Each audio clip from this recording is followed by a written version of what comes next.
Hello all and welcome to Stingray Tom's Florida and another Take 5 for Florida history. I'm taking another look at alligators today. I've already created a video on the gator, so in this one I'll be looking at some different aspects of this ancient and most remarkable animal. There are still places in Florida that are deep in the middle of nowhere. Actually, this state has more nowheres than any state east of the Mississippi. Now, I didn't grow up in one of them, but if the wind was right, you could smell nowhere from my house. Our local gator would sometimes bask on the bank of the tidal river in the backyard, the same place we could feed manatees. Our neighbor Pete, who always had a cigarette and a beer, kept live bait on outrigger lines in the river, hoping to catch snook. One time, when he hooked one, soon after he also hooked a gator who wanted an easy dinner. I'd rather not say how that worked itself out. Living on the river and close to Lake Okeechobee, I wasn't far from sugarcane growing in fields of rich muck that was once the northern part of the Everglades. It's a pretty remarkable place, though as I was growing up, it just seemed normal. Without talking about it, we all knew that every river or lake might have gators, so it was just something that you accounted for. Even while exploring Florida's land and water, I was still aware of the larger world, and one thing I learned intrigued me. I heard of the stories of gators living in the sewers of New York City, and ironically, the stories came across as exotic. Imagining the gators, which I knew could survive just about anything, living underground in New York somehow seemed plausible. And of course, most of those gators were Florida-born. Florida has alligator farms throughout the state. These days, there's not many large commercial operations like there are in Louisiana. Most in Florida are attractions with thousands of gators living the life of Riley. I don't generally pay that much attention to things that aren't evidence-based, including Florida-related ones such as the Bermuda Triangle and the skunk ape. Still, I want to talk about Florida's gators in New York City, since they've been found there many times over the past 100 years. Are there gators living in the sewers of New York? Are they able to survive, and are they breeding? Let's take a look at the available evidence. Alligators remain a big draw for tourists in Florida. Beyond the alligator farms, every zoo and aquarium displays alligators. Many miniature golf places have gators you can feed and maybe even hold. There are airboat and pontoon boat tours where you're guaranteed to see gators, as well as boardwalks in many parks that provide a glimpse of the alligator's Cretaceous world. Alligators' crocodilian cousins have actually been around that long, emerging 95 million years ago. They lived alongside tyrannosaurs, hadrosaurs, pterosaurs, early birds, mosasaurs, and even sharks. Modern alligators emerged around 37 million years ago, and today the American alligator has the largest population of any apex predator in the world.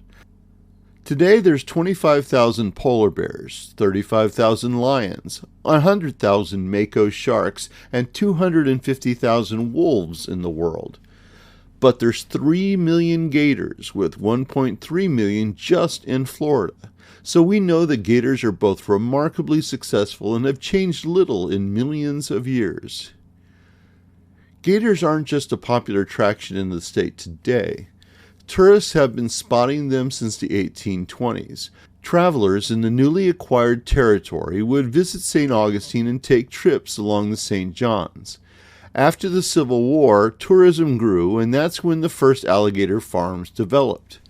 The oldest one in operation is the St. Augustine Alligator Farm, which opened in 1893. Apart from functioning as zoos, gator farms, including the long-gone Florida Alligator Farm in Jacksonville, as well as Gatorland, located between Orlando and Kissimmee, also raise gators to sell for their skins, meat, and crucially for today's subject, for pets. There's limited evidence as to how widespread the trade in hatchling gators was in Florida or how many were sold, but we also don't know how many cases of oranges were sold and how many postcards were sent either. Gators were sold by farms, attractions, and roadside stands which hawked all manner of Sunshine State kitsch. For many years, there was a steady stream of gators moving north along the rapidly developing paved roads, such as US 1 and the Dixie Highway. You can learn more about the latter in this video. By the 1930s, gators weren't only heading north in the back seats of Model Ts, they were being mailed northward because of magazine ads. Later, kids could even win them for selling newspaper or magazine subscriptions. In this ad, the highlighted parts state false information about the growth of gators. They state that it takes nearly 200 years to reach full size. That's simply not true. First of all, gators can live into their 50s with only a few thought to have lived to 70. While adult gators continue to grow long after they reach maturity, the speed of growth is greatly diminished. It's even been shown that they stop growing at 43 for males and 31 for females. It's not correct that they grow only a few inches in the first years. Gators can grow up to 8 inches or 20 centimeters a year and reach 4 foot or 1.2 meters by the time they're 5 or 6. By the age of 12, males have reached maturity and can be 9 foot or 2.5 meters long. The idea that gators are slow growing encouraged sales. If parents thought that in a few years, Junior's tiny hatchling would be even too big to fit in the tub, Junior might have had to settle for a book on pirates. It's this that would lead to the legend of subterranean alligators. No gators from Florida, no sewer gators. Considering that in 2023 people still dump unwanted pets at shelters or release them into the wild, it's not surprising that the Florida transplant gators would end up kicked out of the home. Ask anyone and they'll tell you that most were flushed down the toilet. Of course, that's an impossibility since anything other than the tiniest of hatchlings wouldn't fit. Instead, they were tossed in the trash, the river, or down storm drains. A critical event was recorded in the New York Times in February 1935. 3 East Harlem teens spied an alligator down a storm drain. They were able to lasso the poor beast and pull it out with clothesline. The young men killed the gator with their snow shovels. It was reported to be 8 foot long, 2.5 meters, but looking at the photo it doesn't appear to be anywhere near that big. The article speculated that it had escaped from a passing steamer in the Harlem River and had swum into a sewer outflow pipe. The event became the talk of the town in the midst of the Great Depression. 2 years later, Ira Fisk, a barge captain, pulled a 4.5 foot or 1.5 meter gator from the East River by yet again lassoing the animal. Only a week later, a 2 foot or 2/3 meter long gator was spotted crawling along a Brooklyn subway platform, shocking passengers after crawling out of a trash can where it had been dumped. The police grabbed the young gator and removed it since it didn't have a subway token. These verifiable reports were dramatic, but didn't mention gators living in the city sewers. Indeed, the sewer connection appears to have been first advanced by Teddy May, a sewer foreman who reported spotting the animals in the 1930s. May was a colorful figure who is still famous among sewer workers in New York. He was well known in his day as a raconteur and a spinner of yarns, so it's not surprising that he'd be a central figure in the story of sewer gators. But while his experiences date from the 30s, it was 1959 when they were published in a book titled The World Beneath the City, written by Robert Daly. According to the book, May spoke about a colony of gators who were comfortably living underground. He refused to believe reports from his inspectors that they were being menaced by gators. I says to myself, he recalled in the book, them guys been drinking in there. May was sure that the stories were false and he refused to approve any reports mentioning gators. He also sent men to watch the inspectors to see how they were getting alcohol on the job. When no booze appeared, he decided to take a look at the claims himself. "I'll go down there and prove to you guys that there ain't no alligators in my sewers," Mays said. However, when he personally looked into it, he changed his mind. He said that he saw gators that were mostly 2 foot long. They were found in the smaller pipes that emptied into the trunk lines below major streets. Mays reportedly started a program to get rid of them. Many were killed by rat poison, others were shooed into pipes where quick-flowing water carried them out to the rivers, while some were shot. The New York Times printed Teddy Mays' obituary in 1960. In it, he was credited with having led a squad in clearing the sewers of gators that had survived and grown quite large. There's no way to know just how embellished his story was, but it's a good bet that it helped establish the notion of sewer gators. Would you like some contemporary reports? Brooklyn, 2001. A UPS driver found that a large package was leaking. When workers opened it, they found a 5-foot gator thrashing around, its mouth and legs tied with duct tape. Queens, 2003.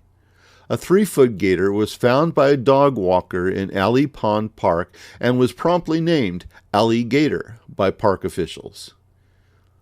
Astoria, 2010. A 2-foot crocodile was rescued from under a car.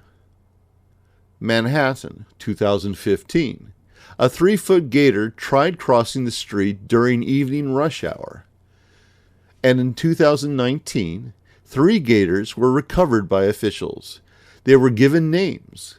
On Staten Island, Poland, a 5-year-old gator was brought to animal care after being found abandoned in a park, and Wally was discovered by a Parks Department worker. Meanwhile, in Brooklyn, TikTok was recovered by police during a residential search warrant. So, no question there's gators in New York City. Whether or not they could survive, let alone thrive in the sewer system, it'd be natural for them to escape to the relative safety of the underground world. So let's look at the conditions in the New York sewers and compare them to the attributes of Florida's gators. It can't be easy to live in a sewer. Are gators tough enough? I've mentioned just how successful and resilient gators are, but let's look at that a bit more. Over the years, I've run across ones who display evidence of some sort of unfortunate violence. I want to show you a few to give you an idea of their remarkable constitution. The first is a gator with a damaged but healed jaw, seen on the St. Johns River. It appeared to be healthy. The damage could have been caused by a boat or another gator. Those are about the only dangers adults have. The second has an amputated forearm. It's at a gator farm, so I don't know if it was injured in the wild or while here, but another gator likely did it. While gators can live in close proximity to each other, they are territorial and only tolerate each other to a point. Near Gainesville was number 3. It also has a missing arm, fully healed and causing few problems. Both of these amputations appear to have happened at the elbow. Imagine how you deal with losing your arm in a swamp. This fourth subject is sunning itself near Lakeland after getting out of the water. This time the forearm amputation looks quite recent as it's not healed, but the gator doesn't appear to be in any distress. Clearly things like this aren't a big deal. This next one is more dramatic, I'm afraid. It took me a bit of time to notice that it's missing a toe. Luckily, I got close enough to take a good look, and this was a very recent injury. I realize it's difficult to tell if a gator is comfortable or not, but it got a toe chomped off. By the way, until I looked at the photos, I hadn't realized that I got the toe as well. That's pretty good evidence on how recent the injury was. Now this gator is missing part of its eyelid. It appears that the eye is fine, which makes sense because their eyes can get pushed into their head when the lids close. Number 7 is in a farm, and I don't fully understand the photo. It appears to have 2 of its teeth protruding through its skin inside the bottom jaw. If that's wrong, I can't explain it. This final gator has a large gash on its lower jaw. It's been pierced through its scales and looks like it goes all the way into the mouth. These injuries are significant, but all the gators survived, most without any medical care whatsoever. This is a recent video recorded in the city of Oviedo, east of Orlando. It shows a 6-foot gator during a robotic inspection of a storm pipe. Recent studies show that the gator has a remarkable immune system. Unlike humans, they can fight fungi, viruses, and bacteria without having prior exposure to them. Their blood is remarkably resistant to bacterial infection. It's thought that this is an evolutionary adaptation to promote quick wound healing, as gators are often injured during battles. A 2008 study found the blood serum taken from gators killed 23 strains of bacteria, including MRSA. Gators can also survive high levels of radiation, live in unsanitary environments, eat rotten meat, and be exposed to dangerous amounts of heavy metals. They survived the catastrophic Cretaceous-Paleogene extinction event that caused the extinction of all non-avian dinosaurs and most other animals weighing more than 50 pounds or 22 kilograms. Crocodilians and sea turtles were some of the few survivors. Another remarkable gator characteristic is that they rarely develop cancer. How gators can live cancer-free up to 70 years while living in polluted habitats is not understood. So gators have a robust constitution which is able to survive most situations. But just how bad are these sewers? The New York Department of Environmental Protection manages the city's sewer system. 60% of its sewers mix wastewater with stormwater, all of which gets treated. However, 40% is in a different system that keeps wastewater and stormwater separate from each other. This wastewater also gets treated, but the stormwater is flushed into the rivers. This means that of 7,400 miles or 12,000 kilometers of sewer pipe, some 1,500 miles or 2,400 kilometers only handles stormwater. Sure, it's not clean since it collects oil, trash, fertilizers, etc., but consider the alternative. Since gators have been tossed in the stormwater drains for decades, at least some of them would have entered the cleaner system and might have stood a better chance of survival. One question has to be, how can gators survive New York's brutal winters? Gators aren't native to New York because they can't handle extremely cold temperatures. However, gators range as far north as the Carolinas, and while they're not fond of the cold, they can survive it.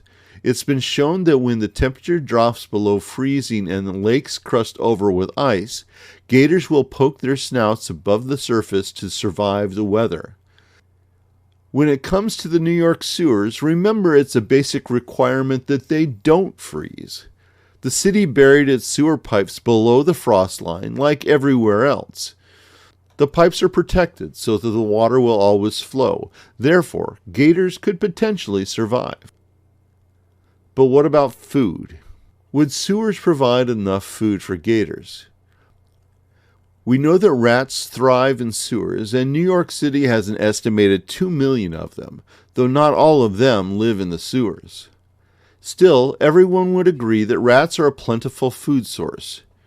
Raccoons and opossums are also common visitors to the city's sewers. Gators have a diet dominated by fish, but they're well known to have a highly opportunistic attitude towards what they eat. They're ambush predators with remarkably quick reflexes. While they most often lie in wait for fish underwater, they'll also rest motionless near the shore to grab birds such as herons and egrets, or small mammals such as marsh rabbits, raccoons, opossums, cats, and dogs. The largest gators will catch and eat deer, pigs, bobcats, panthers, and black bears, even though these animals are not a significant part of their diet. Male gators have been seen eating parts of dead rival males. And then recently, their appetite has also been shown to include fruit. Such behavior has been witnessed, as well as documented from stomach contents, with them eating wild grapes, elderberries, and citrus directly from trees.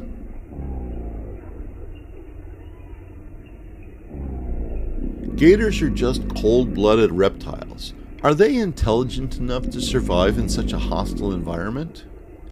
First of all, reptile intelligence has long been considered inferior to that of birds and mammals, but recent studies show that they have a profound understanding of their surroundings. Looking at this graphic, you can see that a gator's brain mass is much smaller than other intelligent animals, both in absolute terms and as a percentage of body mass. It's clear, though, that when it comes to brains, size doesn't really matter. Gators have adapted to a changing environment over millions of years, and they've done it without changing themselves all that much. We might look at humans for an analog.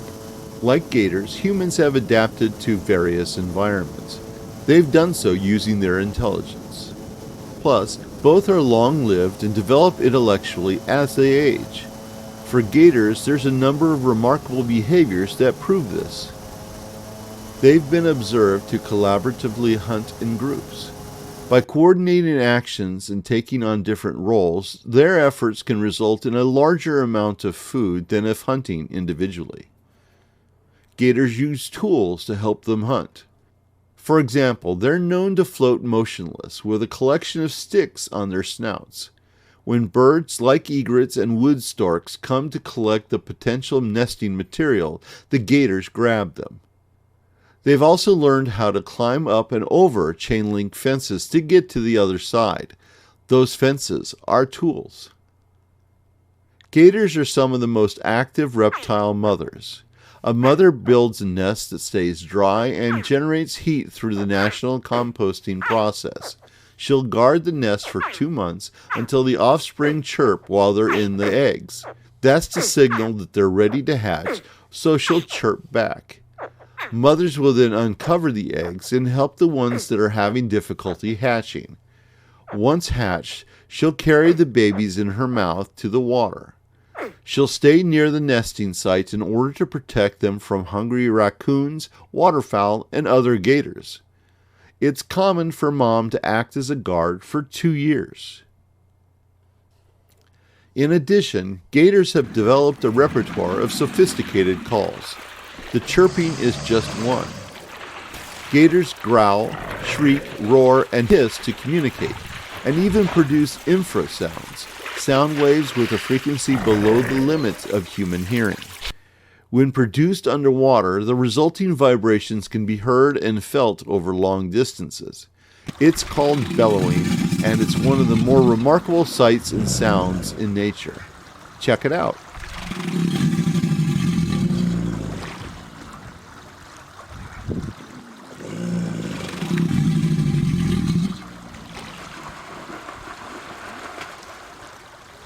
Finally, gators understand patterns and use them to their advantage. It's particularly evident in training sessions such as these. Gators learn what to expect from a trainer and what to do to get a reward. While training involves food, gators, like dogs and dolphins, are willing to perform the behaviors when asked, even without a food reward. Understanding patterns helps in hunting as well as responding to a changing environment.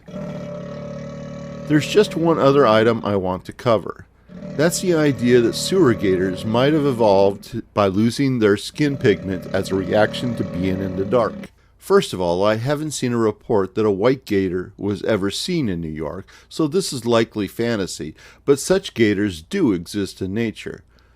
They're exceedingly rare, but happily there are several in alligator farms. There's 2 primary conditions that cover white gators. Leucism is a partial loss of pigmentation, while albinism is a complete lack of pigmentation.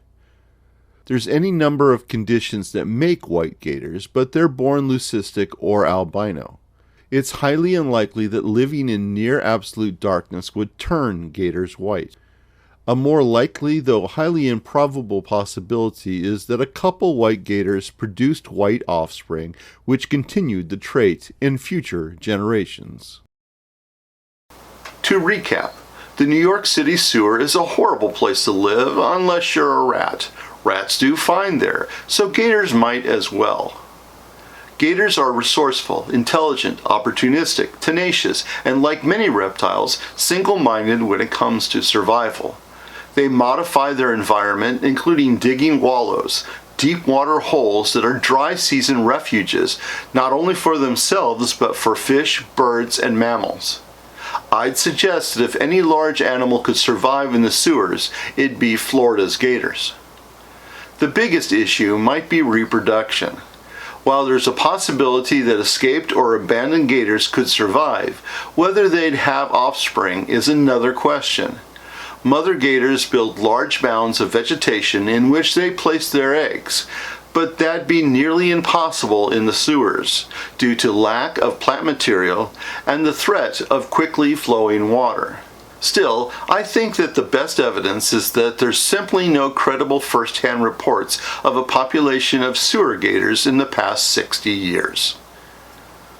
Thank you once again for watching another of my videos. If you enjoyed it, hit the like button and subscribe to the channel to learn more about Florida's tourism history. Stingray Tom's Florida, traveling through time around the Sunshine State.